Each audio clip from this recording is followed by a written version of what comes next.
భారతదేశ ప్రధానమంత్రి నరేంద్ర మోడీ ఆధ్వర్యంలో జరగనున్న కర్నూలు మహాసభకు సర్వం సిద్ధం చేశారు. మహాసభ ఏర్పాట్లపై మంత్రుల బృందం స్పీడ్ పెంచారు. ఈ క్రమంలో సహచర మంత్రులతో కలిసి నంద్యాల టీడీపీ కార్యాలయంలో రాష్ట్ర పురపాలక పట్టణాభివృద్ధి శాఖ మంత్రి డాక్టర్ పొంగూరు నారాయణ సమీక్ష నిర్వహించారు.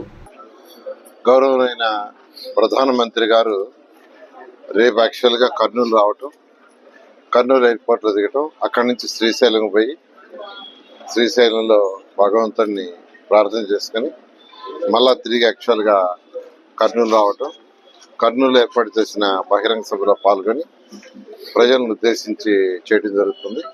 అదేవిధంగా కొన్ని శంకుస్థాపనకి ఇనాగరేషన్స్ కూడా యాక్చువల్గా రేపు వాళ్ళు ప్రధానమంత్రి గారు యాక్చువల్గా వారి చేతుల మీదుగా శంకుస్థాపనలో ప్రారంభోత్సవాలు జరుగుతాయి. జిఎస్టీ ఏదైతే ఉందో ఈరోజు భారతదేశంలో ప్రజలు ఆనందంగా ఉండాలనే ఉద్దేశంతో, ప్రజల మీద బర్డెన్ తగ్గించాలనే ఉద్దేశంతో, ఎకానమీని డెవలప్ చేయాలనే ఉద్దేశంతో జిఎస్టీలో చాలా మార్పులు తీసుకొచ్చారు, సులభతరం చేశారు. దాని మీద దేశం మొత్తం ప్రజల్లో ఆనందంగా ఉంది.